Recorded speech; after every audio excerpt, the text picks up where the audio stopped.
রাসূলুল্লাহ সাল্লাল্লাহু আলাইহি ওয়াসাল্লাম ইরশাদ করেছেন, যে ব্যক্তি ইচ্ছাকৃতভাবে নামাজ ছেড়ে দেয় আল্লাহ তাআলা তার উপর থেকে নিজের জিম্মাদারি উঠিয়ে নেয়। প্রিয় নবী বলেছেন, যে ব্যক্তি আমার হাদিস শুনে অন্যকে শেয়ার করবে তার উপর কিয়ামতের দিনে আমার সুপারিশ ওয়াজিব হয়ে যাবে। অবশ্যই ভিডিওটি আপনারা সম্পূর্ণ দেখবেন এবং রাসূল করিম সাল্লাল্লাহু আলাইহি ওয়াসাল্লামের হাদিসটি সকলের কাছে পৌঁছে দেওয়ার দায়িত্ব আপনাদের। হাসরের ওই বিচার দিনে আল্লাহ তাআলা নামাজ পরিত্যাগকারীকে প্রশ্ন করবে, তুমি কেন নামাজ পড়নি? উত্তরে সে বলবে, আমি অসুস্থ ছিলাম। আল্লাহ তাআলা তাকে প্রশ্ন করবে, তুমি কি হযরত আইয়ুব আলাইহিস সালামের চেয়েও বেশি অসুস্থ ছিলে? কি উত্তর দিবেন সেদিন? এক ওয়াক্ত নামাজ যদি কেউ স্বেচ্ছায় পরিত্যাগ করে পরবর্তী ওয়াক্ত পর্যন্ত সে কাফের থাকে। যদি পরের ওয়াক্ত নামাজ আদায় করে আল্লাহর কাছে তওবা ইস্তেগফার না করে। আজকের ভিডিওটি যদি আপনি এড়িয়ে যান তাহলে আপনি বুঝে নিবেন আপনার ঈমান এখনো মজবুত হয়নি, আপনি দুর্বল ঈমানের মানুষ। যে ব্যক্তি নামাজ ছেড়ে দেয় তাকে দুনিয়াতে 6 ধরনের শাস্তি, মৃত্যুর সময় 3 ধরনের শাস্তি ও কবরে 3 ধরনের শাস্তি এবং 3 ধরনের শাস্তি হাসরে পেতে হবে। এর মধ্যে মৃত্যুর সময় যে 3টি শাস্তি পেতে হবে সেই 3টি আপনাদের জানিয়ে দিব।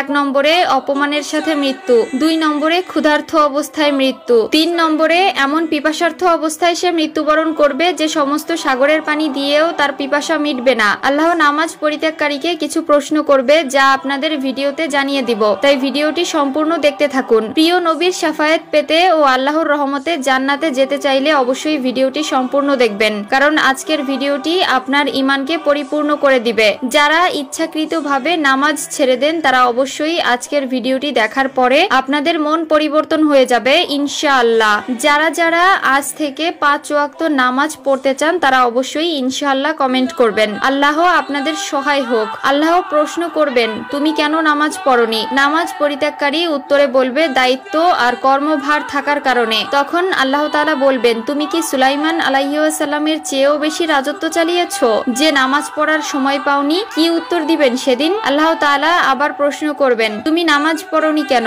নামাজ পরিত্যাগকারী উত্তরে বলবে, স্বামীর অত্যাচারের কারণে। আল্লাহ তাআলা তখন বলবে, তোমার স্বামী কি বিবি আসিয়ার স্বামী ফিরাউনের চেয়েও বেশি অত্যাচারী ছিল? কি উত্তর দিবেন সেদিন? আল্লাহ আবারও বলবেন, তুমি নামাজ পড়নি কেন? উত্তরে নামাজ পরিত্যাগকারী বলবে, সাংসারিক কাজকর্মের কারণে। তখন আল্লাহ তাআলা বলবেন, তুমি কি ফাতিমা রাদিয়াল্লাহু তাআলা আনহুর চেয়েও বেশি সাংসারিক ছিলে? কি উত্তর দিবেন সেদিন? না প্রিয় দর্শক, নামাজে কোনো অজুহাত চলবে না। সমুদ্রে হাবুডুবু খেলেও নামাজের সময় হলে নামাজ আদায় করতে হবে। আল্লাহ আমাদের সকলকে 5 ওয়াক্ত নামাজ পড়ার তৌফিক দান করুক, আমিন। নামাজ বেহেশতের চাবি, এই কথাটি আমরা সকলেই জানি। এই নামাজ পড়াটাও এখন অনেকের কাছে লোক দেখানো হয়ে গেছে। অনেকে মনে করেন যে নামাজ না পড়লে মানুষ কি বলবে। যারা লোক দেখানো